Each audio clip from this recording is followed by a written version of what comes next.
Hello, everybody, and welcome to another episode of Casual Discussions with the Boys. We are back on our side mission episodes, and we're continuing on our X-Men journey, and we're going on to X2, the sequel to the first X-Men. Pretty excited for this one. I will say it's probably one of my favorites within the outskirt Marvel movies, the ones outside of the MCU. So I'm pretty keen to dive in on this one. I feel like there'll be a lot to discuss with this one. I mean, with the first one, we had heaps to talk about. So I reckon this one, potentially even more. We'll see how we go.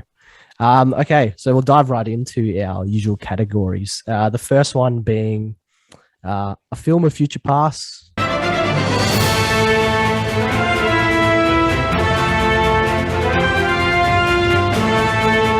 Is this an easy rewatch for you boys? I think we'll start off with Chance for this one. This is the easiest question I've ever had to answer in my whole life. This is the easiest rewatch. This is one of the easiest rewatch movies Marvel for me, full stop. Like it's such a good movie.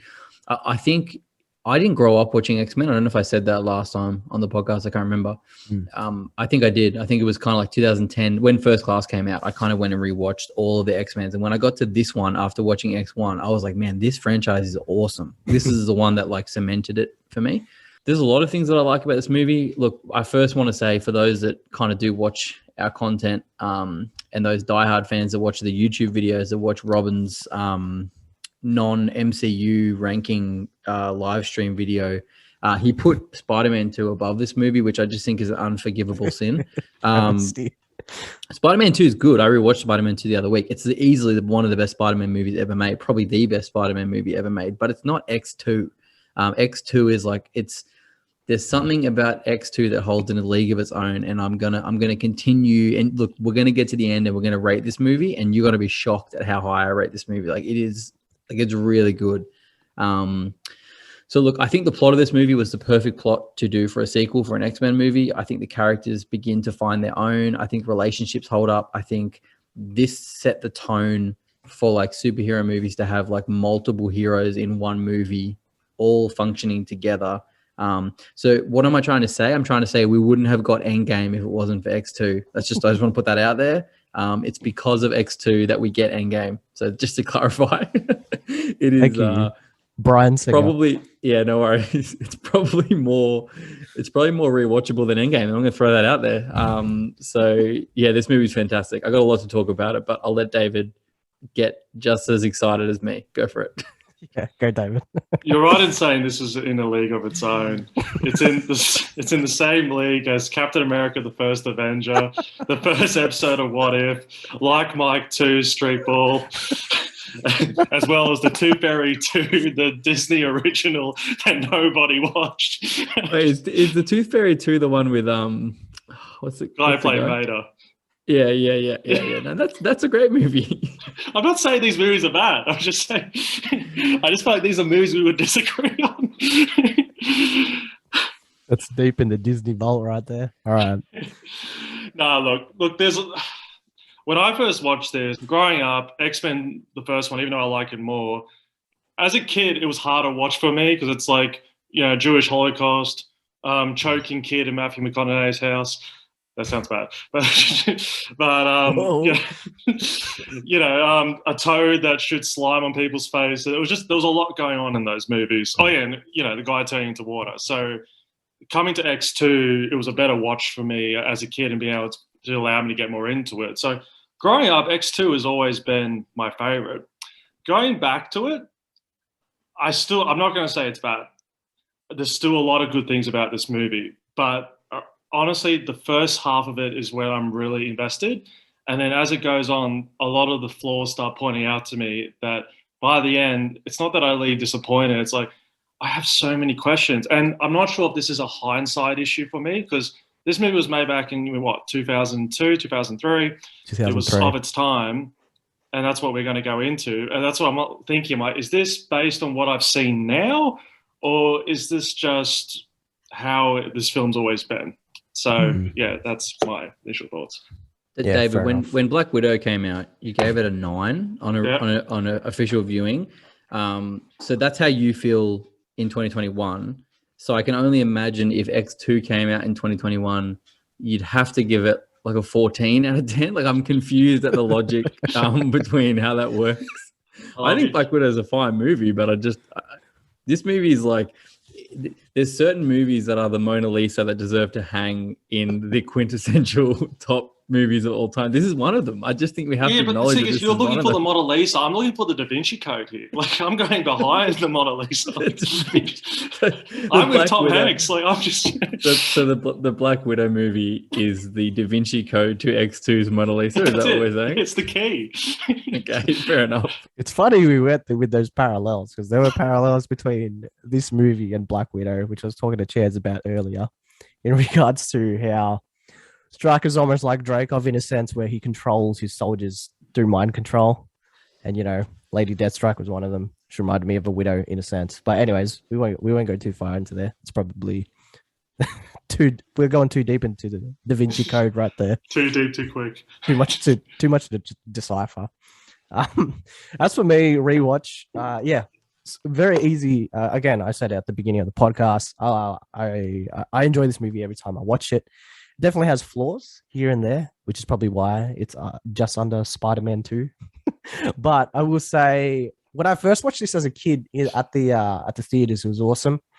I remember walking back home with my mom, and I was like, "Mom, can you be Lady Deathstroke while I'll be Wolverine?" And we pretended to fight on the street on the way home. What a memory! That's a great memory. Like, I thought it was sick. I was like, sing, and then had my 3 claws. Anyways, on rewatch, I feel like this could have easily been very episodic, where it's mutants versus humans again, like that whole conflict thing, very TV show vibe. It could have been that again, but I like that we got the extreme on the other side, where the humans were the one that were dark, that were sadistic, that were doing something more, specifically Stryker, because he's the one who's the extremist in this sense. I liked that aspect, like they delivered that. I think it's interesting they changed up the story that David talked about, the comic book line that's based on God loves, man kills. Who was it? I think that's interesting, the take they took on it in regards to him being more of a military vet rather than a religious leader. I also like even more so just the aspect that Magneto added in this movie. Again, he was the kind of the big bad in the first one, and then in this one, he wasn't as much of the big bad, but he still made a huge impact and kind of twisted Stryker's plans within the movie, and I thought that was awesome. I think I'm going already into the standout characters for this a little bit, but I guess all in all, what I'm trying to say is that I like that it's a step up from X-Men 1, in my opinion, for sure. Between the 3 that came out during these early years, X1, 2, and 3, number 2 for me is the best one. So you spoiler alert, you will get a high rating from me as well. I think also on rewatch, because before I used to think that this was just good because of specific moments, right? But all in all, there were a lot of good moments, like the opening scene, freaking Nightcrawler going around just doing with the White House. That was awesome. There are literally so many scenes, like even Wolverine taking on Stryker's soldiers in the house, and when they infiltrate, like that's awesome. And even like the little moments as well where they visit Bobby's house in Boston, and the moment with the parents and the brother. I think that conflict was cool. I think all in all, this movie had a lot of moments balancing the drama, the action, and the conflict. I like that. Not as much the humor, which is something the MCU has tried to balance in as well. Sometimes a bit off balance, but I guess for this one, again, it's going for that mature vibe that I like in the Marvel universe, and I like that it's in a sense it's different to what the MCU brings. So I rather enjoy this film, and again, it's an easy rewatch. Can I quickly just throw in a quick flashback, because this is whenever I think of X2, I remember this. I don't know if Caleb was here when this had happened, but I remember at Gateway City Church back when we did kids church, back when I was like 8, one of the leaders had gone and see X-Men 2. And I remember him starting off his sermon talking about the first scene with the president and all that. And I hadn't seen the movie, and I thought it was like the most amazing scene ever made, just from him explaining. It's like, oh yeah, there's this Nightcrawler, he's teleporting, they're trying to save the president. I don't even remember the rest of the sermon. I just remember that one bit. I'm like, oh my God, this is amazing. I have a vague memory of that, to be honest. I don't know why. I must have been there if I have a memory of that happening. Yeah, it was at Victoria Street. Yeah, right. Well, maybe he understood that there in the original comic book line there is a lot of religious overtones, so he just was using that to put that out there as a sermon. But we mustn't kill the mutants. Can I ask a question too, just before we move on? It'll kind of lead us into characters, I guess. Yeah. You mentioned there that obviously Magneto plays a really interesting part in this movie because he's not the main villain, so to speak, but he does carry a lot of the through lines of the narrative of the movie because he carries that undertone of the fact that mutants are greater than humans, and that's his overall kind of thing that he's trying to achieve. I look back on, and I thought about this while I was watching X2 last night. I look back on all of the X-Men movies, so even when Michael Fassbender takes over the reins from Ian McKellen, to me, even though there are some amazing Michael Fassbender movies, what would that come to mind, especially that final scene in Days of Future Past on the soccer field, the football field, the scene with him in the woods is incredible.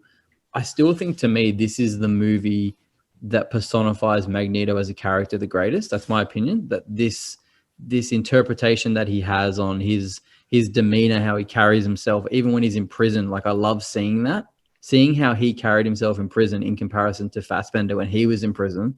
At the start of Days of Future Past, I actually think this is a better personification of who Magneto is and the relationship that him and Professor X kind of have. So that's just my opinion, but I'm interested to hear what you guys think on that as far as Magneto goes. Without a say now, or do we have to wait? No, you can go. That's fine. Go ahead. I think Fassbender was good at playing the traumatic, like the Magneto experienced trauma and was jaded. This Magneto, Ian McKellen's Magneto is great at being, what's the word? Elegant? I don't know. It's just very very in control and very suave in how he talks. And that's what's the difference between the two. So yeah, like I feel like these scenes are more entertaining because when Fassbender's in prison, it's like, he's just there, being all angry. It's like, oh, I'm in prison. Well, Ian McKellen's like, oh, my dear friends, just having like a good laugh, thinking, yeah, you're not going to break me. Like I'm, you can take away my powers and I'm still going to smile. So that's what I like about him. Yeah, he's definitely not as angsty. There's a lot more finesse to McKellen's character.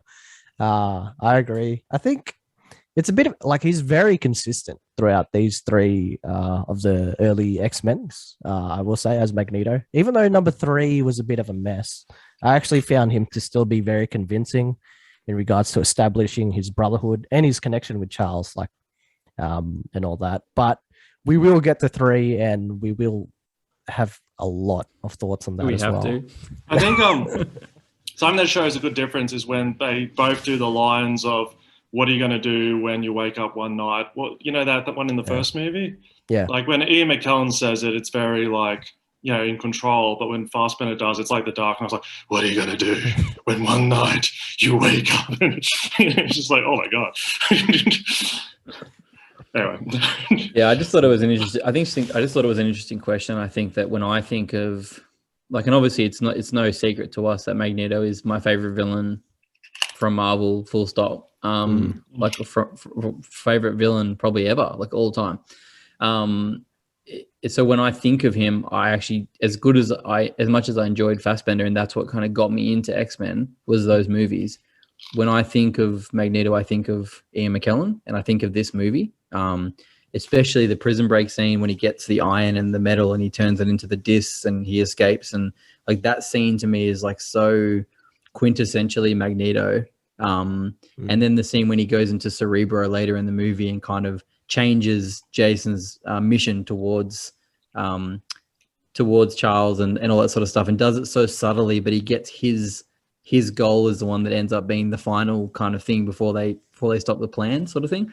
I just think that's such quintessential Magneto behavior, that this movie is so good for that. So yeah, I think Ian McKellen just had a lot of fun in this movie. I love it when the whole thing starts with Cyclops and Jean Grey, and like so she's like, "Go, get out of here," and he's just like, "Come, my dear, this is our lovers' quarrel. We must not participate." And just stuff like that. Like he had fun with the role, and that's what I love about it. Like, yeah, the little comments are great. Even the one about what Rogue had done to her hair.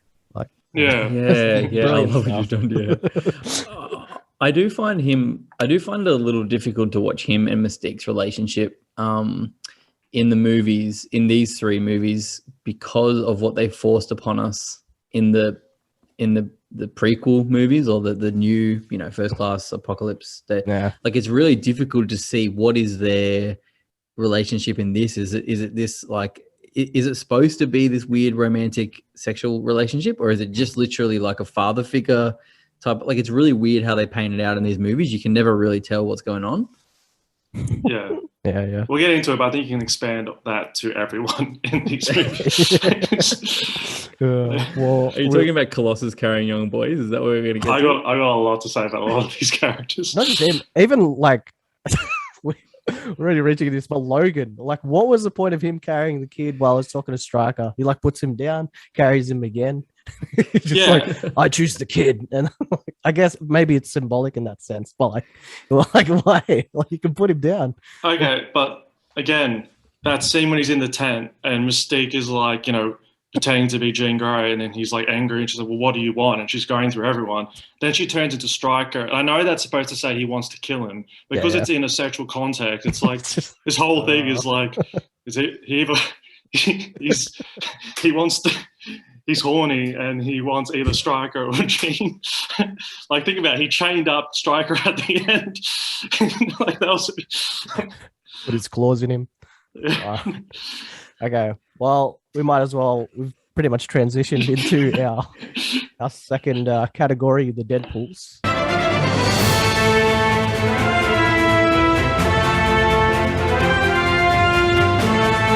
Standout characters, both good and bad. Well, we've touched on Logan, we've touched on Magneto in different ways. Actually, kick this one off, David. Who are your Deadpools for X2? So these are the good and bad? Yeah. So, look, good. I'm going to start with good. Let's be positive for a change. We've already said it. I think Magneto stands out to me throughout this whole film. Like, they could have easily sidelined him because he wasn't the main bad, but I just like the whole thing. Like, every scene he was in, he chewed up the screen. He had fun with it. And I like that he did the callback again to when he's like, again, Wolverine, this is not about you. You always think it's about you. Yes. He was just great with that. And I even thought about while watching it, I'm like, this was probably such an honor to have an actor like Ian McKellen in these movies. Like, even though Marvel does good casting, I haven't yet, like, we get the Jake Gyllenhaals and all that and those sorts, but I would like to see more of that, which is sort of in this film where you have these heavy hitters, these Shakespearean actors come in and bring these, really these performance of gravitas. So he's definitely a standout for me. I actually like Mystique in this movie. I feel like they played her really well, and like I struggle with the Jen Lawrence performances in the later films. I like the idea of Mystique being mysterious and you just get hints that she's had a traumatic past, and like her whole idea is just being like covert, and that really works well for her. And let me think. I want to throw a few more positives out before I get to my negatives. Well, while you're thinking, Nightcrawler. Sorry. Okay, yeah, cool. Nightcrawler. Love, like, again, same deal. They gave enough of his performance. Like, again, not a fan of the younger version of the character. Doesn't really. Caleb, are you disagreeing because you? No, I'm saying I agree with you. I think his younger version was like, it taints this movie so badly that I can't forgive it. Like, that younger casting, whoever that was, I can't remember the name of the actor that was cast as him. Yes. It just, why bring characters in? Like Ty Sheridan, I can forgive because I know where they were going. I know what they were trying to do. Sophie Turner, I can kind of forgive because I know what they were trying to do. But like, don't bring a Nightcrawler in when you had such a good Nightcrawler that you're now ruining it with the new casting. Like, it's just dumb. Well, the way they position Nightcrawler in this movie works is this idea of this, he's an outsider. He's still, like, to be honest, when you watch the film, I see it as it's his journey. Like he's like the last film was Rogue trying to figure out this world. This one's about him. Even when he comes to Mystique and is like, why don't you hide all the time? And even how like he's constantly trying to like reconcile his faith with what he is, and even trying to find faith in being able to go through walls. And he's kind of the outside perspective in this film. And I think his name's Alan Cumming. I think that's his. Yeah, like he brings it, and like I believe him. Like I felt like the later kid was doing.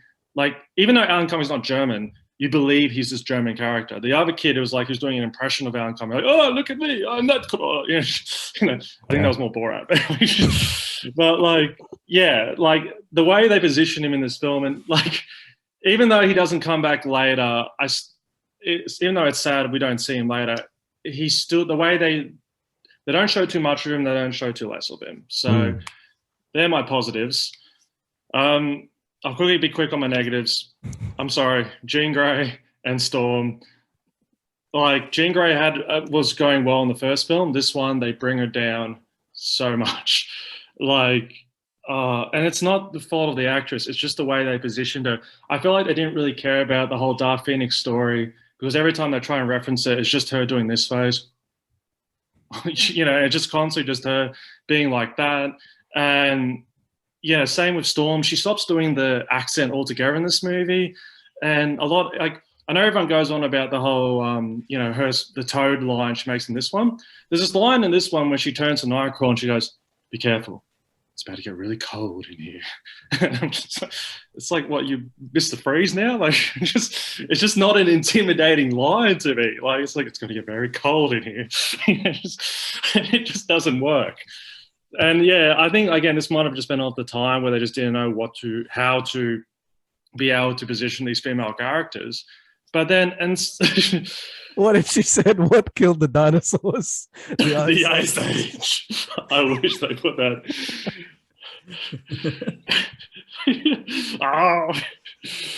Oh my god! But and also, and I'll get into this more later. But look. I'll let Caleb talk about Cyclops, but again, this entire thing, it's not a love triangle. It's a man trying to steal another man's, very serious partner, and she's not deciding if she wants to cheat on her partner or, it's not a love triangle. There's no equality about it. And like, even like when the stupidest moments where like people are about to die, and you got Jean going, "Logan, where are you, Logan?" And it's like her partner is right next to her, holding her while Logan's off, and she's like, "I want to sleep with Logan now, even though we're all going to die." Like, it's just, we'll get into it more later, but it doesn't help in that scene that she's channeling herself through Charles. So that was weird. That was weird. Like, I couldn't help but laugh at that bit. Like, you have Scott and Logan being emotional, and Charles is there like, "Goodbye." And he smiles. When you think about it, this whole film is really about Wolverine trying to get with Jean, because it's like, when he comes to her later, and then, he's like, "Oh, are you okay?" She's like, "Oh, I'm just," and they're talking about Scott, and he just quickly like, "I don't care. Let's have sex. Come on. She's like, no, what about Scott?" It's like, and then like when they're in like other moments where they're about to die and he's looking at her, even with the kid that couldn't walk, they walk onto the plane. He gives the kid to Iceman, who's a teenager and is a lot less stronger than him. Yeah. And then Jean's like, "Are you okay?" And he's like, "I am now." I was like, go check the kid. Go check the kid. You're invincible. This is not time for your sexual tension. And again, your partner is right there. It's not a love triangle. You're like 10 steps away from cheating on him. So yeah. Anyway, that's. I was really passionate about this whole sexual tension in this movie. Do you, David? Do you think that because you watched this movie, is the reason this frustrates you so much is because? Did you then think that all teachers and professors in any school had this much sexual tension going on between each other? Is that why this frustrates? They do. I reckon this is a common thing. Look, to be fair, in all fairness, if if I met someone like Logan and in a year's time or 2 years time or whatever it is between the two movies, they put on this much muscle, there would be some attraction there too. He's put on a lot of muscle. Yes. He put on a lot. He did. The guy's been in the gym. Yeah. So anyway, that's fair enough. But yeah, I tend to agree with most of those picks, David, to be honest. The last thing I'll say is like the ending when like Logan comes up to Scott and goes, "Hey, she did make a choice. She chose you." And Scott's looking at him like, "Bruh, she's my girlfriend. You try to steal her. We're not on equal grounding here. Yeah. You're a Cool. douche." You'd hope to get a bit more out of that scene with him and Scott at the end, like at least a little bit more, you know? Yeah. It's kind of funny though that Logan steals everything else from Scott as well, like his car, his motorbike. Well, they position Scott. I'll let Caleb talk about it, but to be honest, you're trained to hate Scott in this movie. It's just basically like he has no character development. You're meant to hate him. Even when he fights with Jean, it's more slapstick than an actual fight. It's like, oh, I'm falling. Like, anyway, I'll let Caleb talk about Cyclops, but yeah. Yeah. Actually, yeah, go ahead, Caleb. Your Deadpools. Yeah, well, I'll get to Cyclops in a moment. I'll start with my good characters first. Look, we've mentioned most of them. I won't talk too much on the ones we've already talked about. So obviously Magneto, Logan, I think is great in this movie. I know that David didn't mention this, and I don't know if that's on purpose. I really thought that Brian Cox as William Stryker was really, really good. I know David prefers the actor from X-Men Origins Wolverine, Houston, which is... It's basically like saying I prefer the non-Brendan Fraser George of the Jungle is basically what you've said, which is literally like sinning. You might as well have committed a sin. So look, I think Brian Cox is really good in this movie. I think he balances that great ability to be like a, you know, sort of demented and deranged while also being level-headed, and then he's able to be a great public speaker and talk to the president and all that sort of stuff. So I think he did a really good job. I said to Robin off air that Bryan Singer, I think in the casting team cast him because he played a variation of Hannibal Lecter earlier in his career, and that's what they based the casting off. So that was interesting, why they chose him to do that. I think he did great. Some people that I enjoyed as well in the movie. I actually I didn't love Anna Paquin as whatever her name is, as Rogue in the first movie as much, but I actually thought she was okay in this movie. It was a little bit less angsty for me. I hated Bobby. We'll get to that in a moment. Oh my gosh. But her portrayal as Rogue and the development that she went on in her relationship with Logan, I actually thought was quite good in this movie. Definitely was way better than the first movie. And so I found myself interested in that storyline. Whereas in the first movie, I found her a bit angsty and a bit like, I'm going to kill everybody if I touch them. Whereas in this movie, she was a little bit like, you know, she wasn't as annoying as that. I agree with David. I liked Mystique in this movie. I thought she was really good. I think X-Men, particularly with their characters, it's a really thin line to walk on, where I agree that someone like Mystique, we connect with them more when there's more mysterious elements to their backstory. But then when we watch that, we're wanting to know their backstory, and we're interested because we want to find that out. But if we never find that out, would we get annoyed? It's kind of like this weird tightrope that we're walking, whereas First Class gives us her backstory completely, then that was too much. But if we do this with X2 and we never find out about her backstory, would we be annoyed about that as viewers? Maybe, maybe not. I don't really know. But yeah, they were probably my really good characters that I enjoyed in this movie. Look, I agree for bad characters, like you've mentioned them, David, Storm and Jean Grey. I don't think Jean Grey does. Famke Janssen doesn't do a good job in these movies ever. That's my personal opinion. Storm, look, I don't really know why people like Halle Berry. I'm a little bit confused by that. Give me 2 seconds. My dog's gone crazy. I'm confused why. Yeah, my dog hates Halle Berry. He saw Catwoman and was like, no.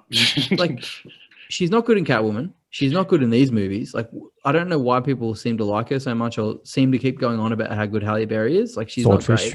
Not great. She's just not good. I don't find her a good actress. The one thing I will say... That's why they do, because of one scene in Swordfish. But anyways, probably. Yeah, that's why Malika likes her. The one thing I will say that I just disliked more than anything, the one negative about this movie, really, that's a really strong negative, was I didn't love that I know why they were trying to set up these new young X-Men. So like Bobby, like Pyro, Rogue, the younger ones that we kind of see a version of Kitty Pryde, like all that sort of stuff. I know why they were doing it, but if they were only doing it to give us X-Men 3, which was the biggest trash fire dumpster that we've ever seen, why would they spend so much time trying to invest in it in this movie? I just don't really understand. I didn't love Bobby. It's probably because I don't like the actor who plays him. Pyro was okay, but I just think they spent a lot of time emphasizing that storyline of their development when I would have just preferred more time with Logan and Stryker and really anybody, to be honest, I would have preferred. And then on Cyclops note, look, I'll say this, David, this is my favorite Cyclops movie out of the 3. To be honest, the reason being doesn't mean it's good. Doesn't mean it's good. He's in my bad characters. Let's just clarify that. But I do find that dynamic at the end when Jean goes out and sacrifices herself and stuff, I found that part of it semi-interesting. But again, that leaves an issue because it was such a rush part of the movie as they were trying to set up X-Men 3 that I found the gap in between the two movies actually let that down for Cyclops. Whereas if that had been given time to be in one movie, I would have actually appreciated that more. So they're my thoughts on it. Like most of the characters are good. I don't really have that many major issues. I just wish Iceman wasn't in any of the movies. I think he's a tool. But take that away and I'm fine. So, yeah. All right. For my Deadpools, I don't think I have as much to say. You guys pretty much talked on all of them. It's pretty hard to go past Magneto and Logan in these movies because they just always stand out. I think one thing I did notice more, I think I appreciate a bit more of Hugh Jackman's ability to deliver like the physical acting. Like I know sometimes his screams can get a bit annoying, but like he's like you can see like there's passion. Like he loves doing it. He loves the action. He loves the action scenes, and it stood out more. Like I think he's really good at delivering those. Like when he's in pain or when he's angry or whatever. Magneto's just all class.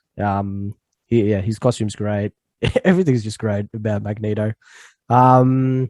Mystique, again, I think I talked about it in the X-Men 1. Same deal. As she's a very strong supporting character in this. Her ability to just again do the sneaky was just it stood out everywhere in this movie. Sneaky code word for getting in a tent. I'm confused what you mean by that. Actually, on that chance, did you like love that scene because they were all camping and in tents? Yeah, it just reminded me of us on our Year 9 Duke of Ed when we're all three of us were in a tent.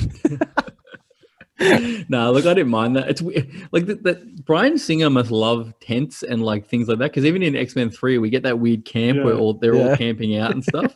He just must have this affiliation for like group orgy camp situations. He's just really into that. So anyway, I think I don't know if I can specify one in regards to Deadpool being a bad character because it's a lot of just really good characters with wasted potential, not just like acting delivery, but even like their abilities, their powers. Everything's really downplayed in these X-Men movies compared to what all these characters could really do in the comics and whatnot, which I know it makes sense within the movie context, but there's a lot more they could do. And again, the delivery of a lot of stuff was not the greatest. Like there's one line I hate from Cyclops, and it's at the beginning of the movie, and he's like, "My bet, it's Magneto," and he's completely wrong. It's not Magneto at all. It's just like, how much more of a pleb do you want this guy to be? Well, even when he takes on what's that chick? Who's the one with the nails? Lady Deathstroke. Yeah, like he doesn't really fight her. It's like she shoots him, and he's like, it's like he's just dumbfounded by the entire scenario. But yeah, I'm actually not 100% convinced that James Marsden can ever recover from these three movies. Like I just don't think that he could ever. He can't be in something, and I'm like, man, there's that guy that played crap Cyclops. Like that's forever what he'll be to me. So, what if they bring him back? Oh, honestly, I hope they bring him back to kill him. That's what I hope happens. I hope that because it would be fun. I think if you're James Marsden, you have to have a bit of a laugh at it. And if they bring him back and then kill him off, would be the chef's kiss on like the MCU. To be honest, kill him off again. Yeah. Yeah, I was just going to say, I didn't really give props to Wolverine in this one. It's not so much that, obviously I love Wolverine. It's more, it's hard to enjoy him in this because it's hindsight, as in, at the time, this was like, oh my gosh, this is Berserker Wolverine. I've now seen Logan, Wolverine. I've seen this done so much better. This is like the iPod Classic to whatever the new iPhone is to me now. It's like, I like the iPod Classic, but I'm not going to say it's better than the iPhone. Like even when he's in the school and he's taking out the soldiers, it's like, bro, I've seen you like kill 15 in like one go, the amount of time you've taken to take 4 down. And again, it's not the film's fault. It's just where it was at. And again, and it gets worse in X3. The whole Jean Grey love triangle just brings this down and brings Wolverine down as a character for me in this one. Also, if you notice in the reshoots, there's a couple of scenes where they do it. It's like a reshoot, you can tell, because his arch, like he looks cool when it's like it's short and it's a bit up. There's a few scenes where it's like really up, like it's like a shoe, fixed it. a horseshoe. I think he did Van Helsing like a year after this, where his hair was long. So I think they had to like style it that it was like this big. Like, I think it's also inevitable. We're going to talk about him again because he just keeps standing out in further movies because they just milk Wolverine. They freaking love Hugh Jackman. On that note, because I agree, it is difficult to watch this movie not knowing what's coming in X-Men 3. But I think that it's important to, like, I tried to watch it last night going, what would I have been thinking when I watched this the first time? Like as in when I watched it, I would have been excited that they're like, oh my God, they're doing like the Phoenix Saga. They're doing like, would that have made me excited at the time? And like, it would have made me so excited. Like, do you know what I mean? If I hadn't seen The Last Stand. So I think we have to watch these movies almost pretending that we don't know what's going to happen and how excited we would have been at the time. So actually, that's a good point. Like, Singer in these movies is really good at leaving cliffhangers at the end of really each good. one. Yeah. This one, it was Phoenix. Number 3 was Charles in the bed and Magneto getting his powers back a little bit. In the bed. I know what you're talking about. It just sounds funny. But he's waking up out of bed. Charles in the bed with Magneto. That's the end of number 3. I mean, and it does, you like, even though it was like, what, 2014, 10 years after, we didn't get Days of Future Past till then. You just remember those moments at the end of these ones. And okay, next bit, our third one, time for your lesson, X2 101, which is just a fun fact, random fact you have.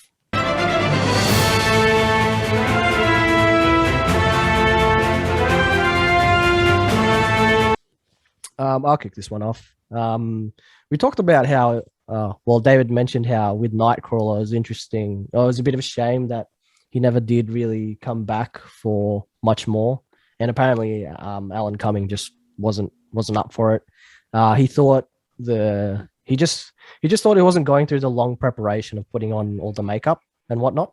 That's why he wasn't down to do anymore. And also because he didn't, he felt that he didn't get as much lines or much more development. He was just like, what's the point of like piling in all this makeup for hours and hours, getting myself ready for just a couple of lines? He thought it was just wasted potential, which again, just like something I mentioned in regards to the Deadpools. And that's why he wasn't down for much more. And adding on to that, another fact within this series, they didn't show it in the movie, but in the video game version, apparently they said the reason Nightcrawler walks away, they gave him a bit more of a story, was that he wasn't really down for the violence and all that. So he kind of goes for a more, I guess, peaceful approach without having to fight. Which is cool. Stuff like that, yeah. So that's how he steps away from it all. He has really good character development in this movie. Like, really, I know you guys I actually didn't mention him in my Deadpools, which I apologize for. I think he's great. I think he's really, really amazing. I think he plays 2 of the best roles ever, being this and then Floop from Spy Kids 1. So he's fantastic. Great. Yeah. He's one of those just diverse actors, I guess. All right. David, what's your lesson for us? My lesson is, my first lesson is, if you notice on the screen in the bar, it's Hank McCoy and he's the TV. Yeah. Oh, right, yes. And yes. it's funny because like I don't know. It doesn't really follow on to the continuity of The Last Stand when they cast him in that, but it's just interesting how they bring him up in it. I think another fact, I could be wrong in saying this, but I think they also felt like with Nightcrawler, it was either they got Beast to replace Nightcrawler, or they just felt like, look, Beast sort of can take on that role as like the makeup sort of guy. Actually, quick question on that. It's a bit diverted. Do you guys prefer Nicholas Hoult as Beast or Kelsey Grammer as Beast? Even though Kelsey Grammer, I think Nicholas Hoult. To be honest, I think I like Nicholas Hoult. Is my opinion, like Kelsey Grammer, but of course, we disagree. Those Frasier vibes, mate.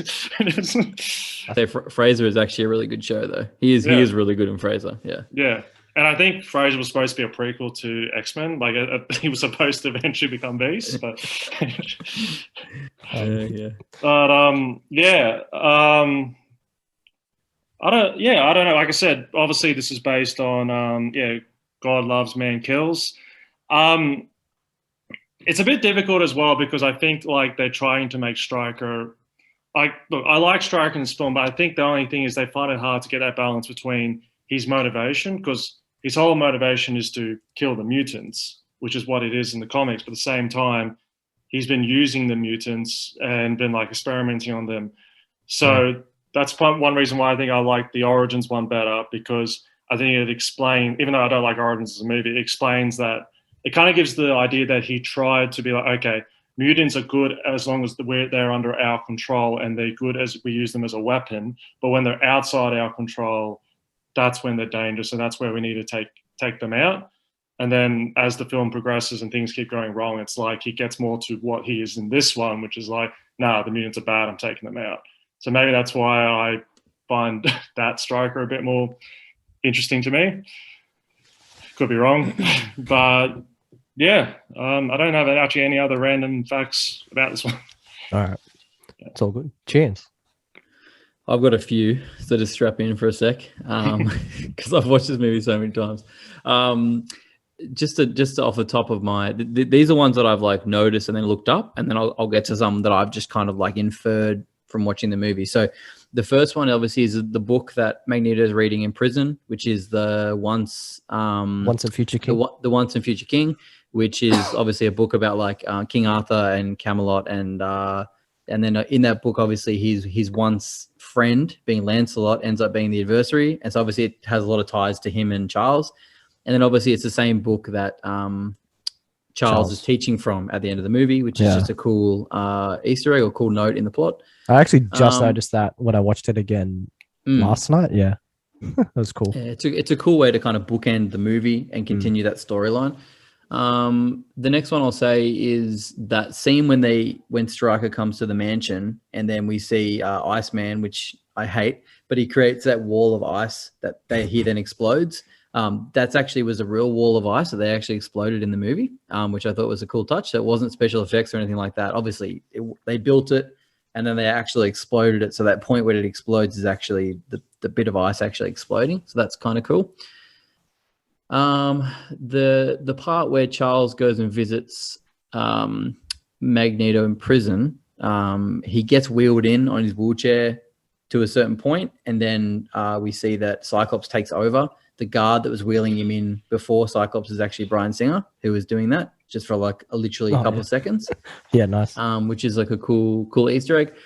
And the last one I'll say, which is just more of a thing that I noticed, was the scene when they're in the jet and it gets blown up, and then we see Rogue fly out of the jet, and then Nightcrawler saves her. When I watched it recently, it gave me vibes to me thinking that Rogue was going to fly, because obviously in the comics, she touches Miss Marvel and gets her powers for a split moment and then is able to fly. And so I just thought that was a cool nod, because I think in the X-Men animated series, it's a very similar thing that happens. She gets shot out from somewhere and then she realizes that she can fly. So it just kind of reminded me back to that. It was just a cool Easter egg, a cool nod to potentially maybe that's somewhere that they were trying to head with her getting those powers eventually. So yeah, that was just a cool little Easter egg from the movie. Yeah, nice. I think it's just, with Anna Paquin as Rogue. Paquin. Queen. Anna Paquin. it's hard to get that Rogue that we got in the animated series, right? Like it's hard to see her as that. So I see why they didn't go that direction with her. I think there was one more fact that was interesting. There's a bit of an Easter egg as well in the bit where Mystique is hacking into Lady Deathstrike's files. There's a bunch of names that are on this screen, including, let's see here, Gambit, Quicksilver, Beast, Banshee, Sabretooth, Sunspot, Blob, Omega Red, a bunch of just like huge mutant names. Even Mr. Sinister's name pops up. So it's interesting that Stryker has a lot on them, but he chose to go with Charles. But yeah, I don't know. I'm not sure what the intention behind that was, but it's interesting. Okay, next part. Our Q&A, in a sense, our why or what or how question.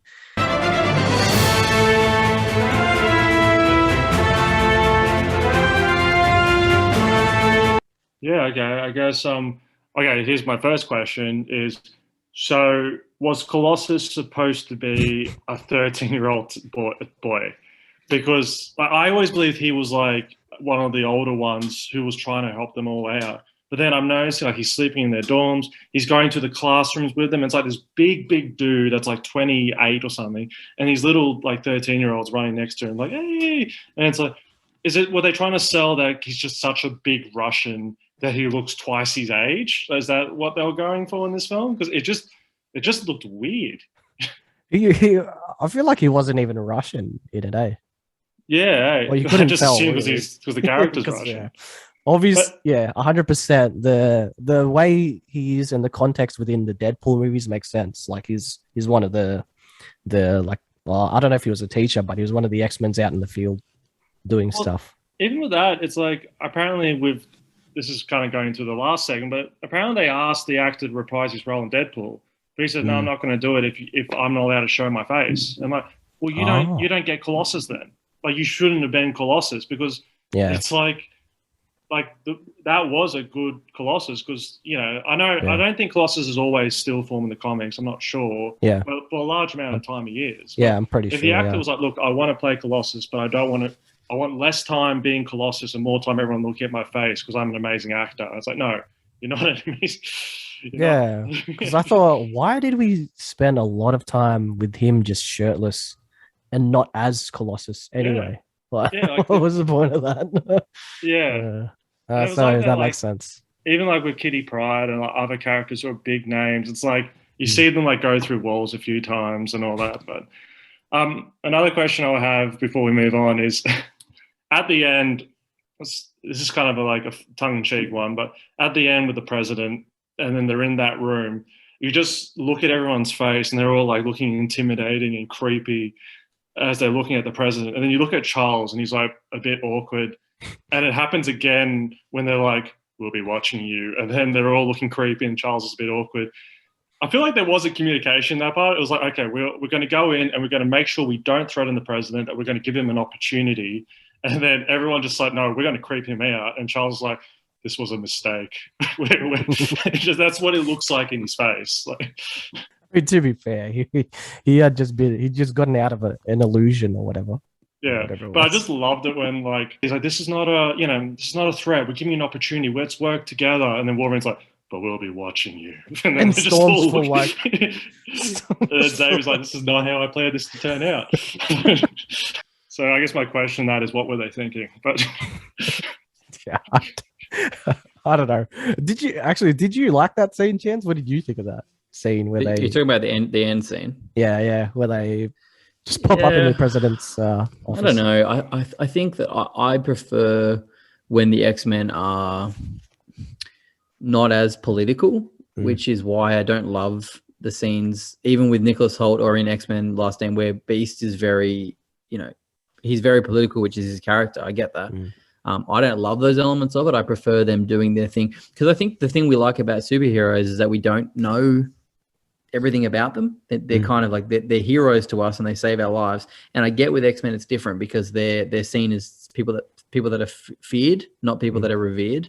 And so I think that there's a difference there. Whereas I think superheroes that have like powers, not genetic mutations that can be passed down to people, it's more of a reverence thing. Whereas I think with X-Men, it's more of this fear of like, what are they going to do to society? And so they're trying to constantly politically campaign against that. But yeah, I don't know. I didn't love it. Like, I think it's probably not the right approach. If Charles Xavier is that well known, and from later movies we see that he's written he's written academic articles, he's written these things in papers.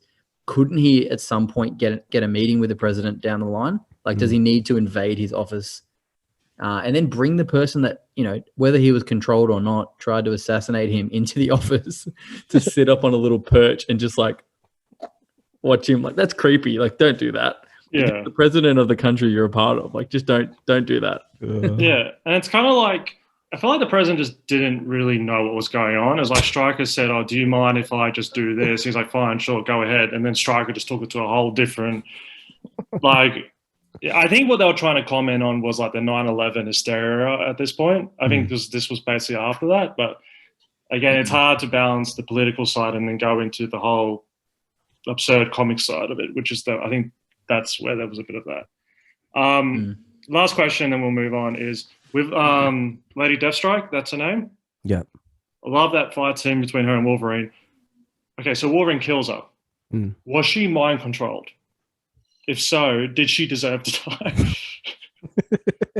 Yeah, I thought about that too, because she was being... She died brutally. Yeah. Like, that was a horrible way to go. Even though the mind control scene where she gets out of it was subtle, like they didn't do much on it. I think that's probably why, because they didn't want to dive too deep into it. They just like have her staring at her hands, and that was it.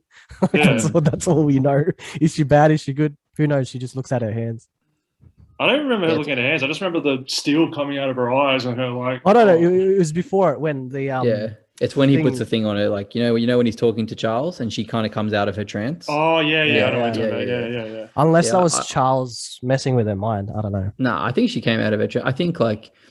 I think they didn't want you to feel for her, because technically speaking, right? Let's say if Nightcrawler died, we'd all be really upset because we knew that he was being mind controlled, right? That's the same thing for her. So like, maybe when she comes out of the trance, she's like, "I'm just a German. I want to be good." Like, how do we know? We don't know anything about her. That's the twist. Turns out she wasn't Asian. She was German. She's like, that's really German. It's actually his sister. There's Kurt, and her name is Kathy Wagner. I'm Kathy Wagner. Oh man. I think she's. We didn't really talk about her, but she's another one that X-Men fans could have easily been very disappointed with, because she has a lot of story in the comics and the animated series. I personally didn't really care. Similar to David for Taskmaster, I didn't mind the silent assassin type thing, even though she wasn't really an assassin, but like I thought she was cool in that. So yeah. Imagine if Taskmaster went out the same way she did. There's like no reference to adamantium at all throughout the whole movie. Just ran. All right. I think in this movie they found the key to having like a Taskmaster type villain, because in Taskmaster, and then me and Robin were talking about before you came on, David, say Bane and Batman and Robin. If they refer to them so much in the movies, like they kept saying Bane and Batman and Robin, Poison Ivy kept talking to Bane. Yeah. This movie, she's just there because she's like muscle, and I think that's the formula for having these sort of villains work. If you're only going to use them as that, don't refer to them and give them like this human element where you're supposed to care about them and know about their background, because I think they did that pretty well in this movie, to be honest. So yeah, true. Yeah, and I feel like her following's probably not as strong, to be honest. No offense. Her following's not as strong as like Bane or Taskmaster or stuff like that. Yeah, that's true. No. I only had one question. It's just a bit, I don't know, it's just interesting to me. Why is it? Because Mystique can like change everything to a molecular level, even to the point of reviving herself, her clothing and whatnot. It's interesting to me that Wolverine's claws left a mark. Is it because it's adamantium or whatever? Like, I just find it very interesting that it's still there. Unless she kept it there. Maybe she wanted him to know that it was her. Maybe it was she was mind messing. Yeah. Wait, Mate. was she trying to sleep with him, or was she trying to mess with his head? That's unclear. It's the mystery of her backstory. If it was Jennifer Lawrence, she would have just told you. Everything. Yeah, Jennifer Lawrence wasn't doing the sneaky like she was. I am Jennifer Lawrence's mistake. I am going in, and I want you all to know I'm doing it to sleep with him. She says it in like Vietnamese or whatever. Oh yeah. Oh, I forgot about that scene. Oh god. That was pretty much the only question I had. I didn't really think this category through, but yep. Chance. I don't have that many questions either. I think my question would be, I have a bigger question than I have like a smaller funny one. My funny question is, why did, I guess if I had to ask Wolverine, did he want to kiss Jean Grey or William Stryker more? Like David was alluding to, because I think he lives by the motto, if you can't beat him, kiss him. And so that was kind of like where he was going down that track in the tent. My bigger question, I think, I've got two kind of plot questions, is if they were setting up, I want to ask Bryan Singer, if you're setting up these things in the movie, so like having like a younger cast with like Iceman, Pyro, Rogue and all that sort of stuff, what was your intention for the next movie? Because it doesn't seem that pays off. And then if you're going to set up the Phoenix Saga so well, my question is, have you read the Phoenix Saga? Because it didn't seem like any of the writers or producers or anyone had when it got to The Last Stand. So I just have some questions on, they did such a good job in setting it up. Yeah. Like where you were like, wow, this is going to be amazing, to then just absolutely crap all over it. Was really upsetting. So, and then my other plot question is the mind control stuff that Stryker uses. What's the time frame of how long this person's in a trance? Because obviously with Lady Deathstrike, it seems that it lasts quite a while. And then with Magneto, it seems to wear off pretty quickly. And then just, the dosage just doesn't really seem to add up. And then how much, my last question just for funds would be, how many times did it take them to shoot that scene in the prison when Charles finds out what Magneto's done, and Magneto's like, should have killed me when you had the chance, Charles. should have killed me when you had the chance, Charles. And he's like falling. I don't really know what's going on in that scene. When I first watched it, I thought like he just lost control of his wheelchair because he was like, Scar! I honestly, like, I've seen it so many times, and I watched it last night, and I thought Magneto was dying again. And I know that he doesn't die, but I thought he was dying, and I was like, "What's happening? Why is he dying?"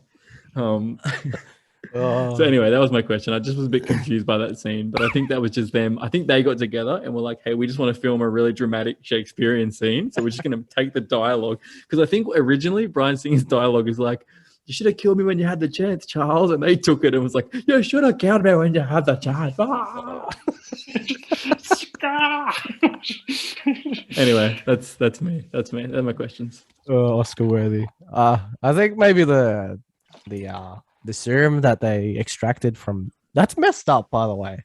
The fact that they extracted it from Jason. Oh, I can't believe none of us talked about Jason. He's actually really good in this movie. Guy. Yeah, he's good. That's quality. Another silent character.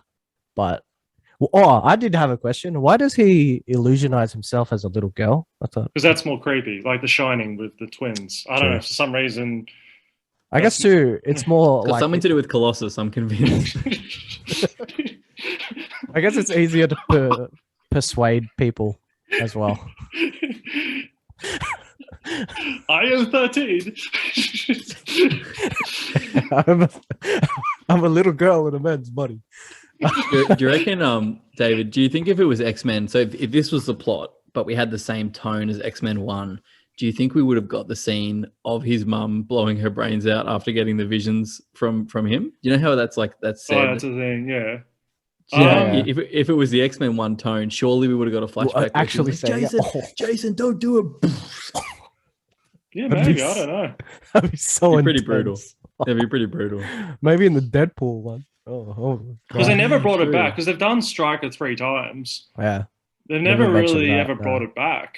They always reference the son. He's always like, "Oh yeah, I have a son." Yeah. But never really goes beyond that.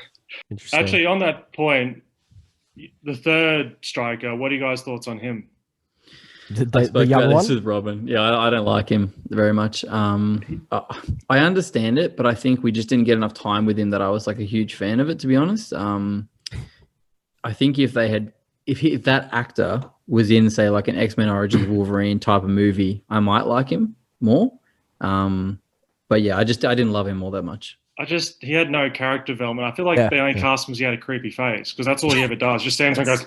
That's what I was gonna say. He's like Colossus. He's literally just a face. Like, Yeah. I'm not happy unless you show my face, and that's all you need to do. But yeah, I don't think he ranks even among the other strikers. Alrighty. Well, final segment. Our Tobey Maguire rating for this film.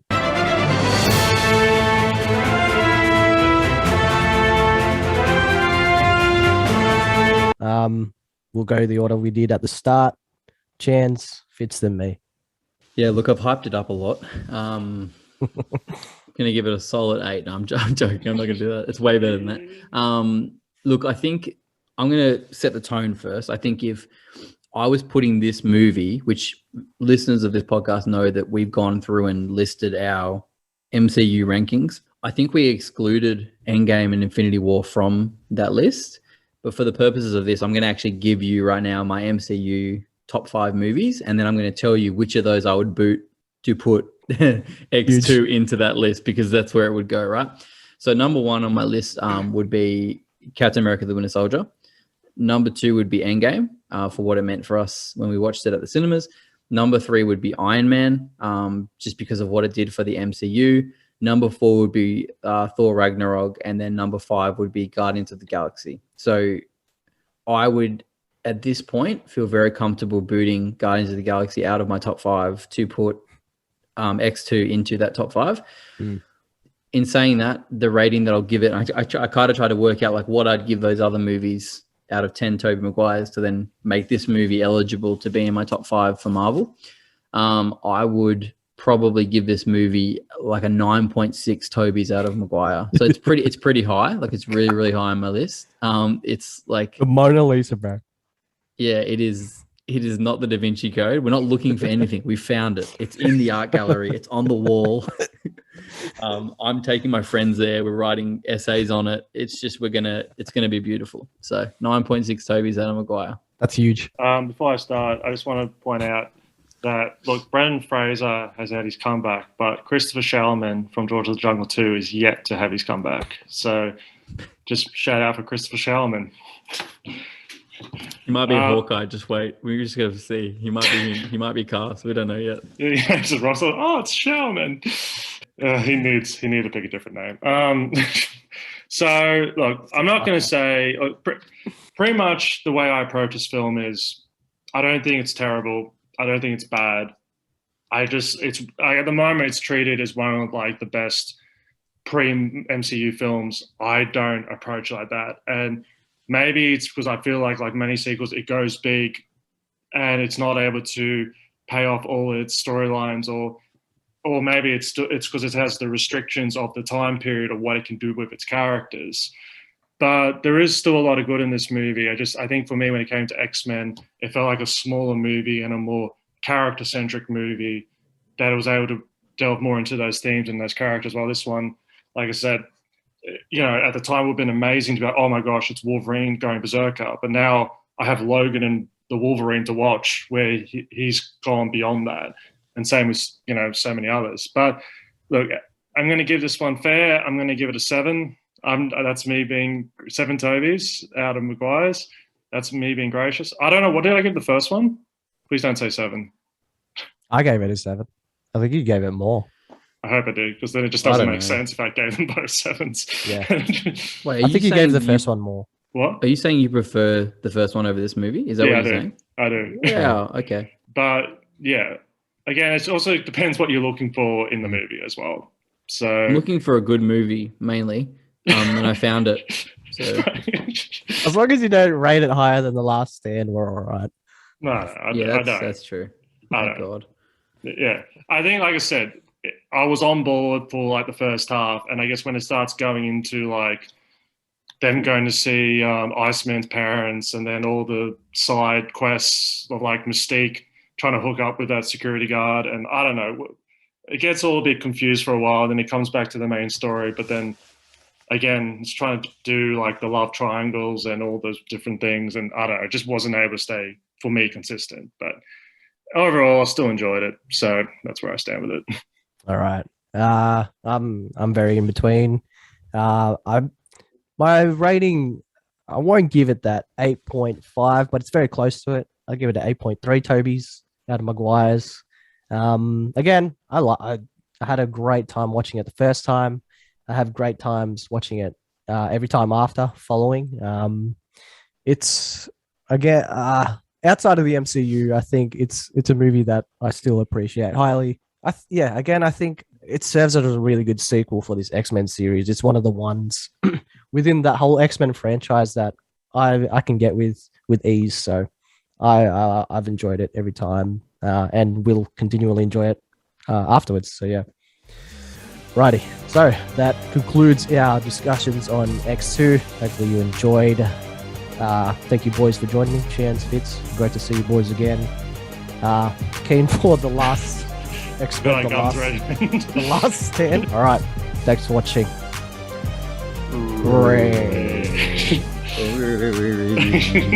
Doug.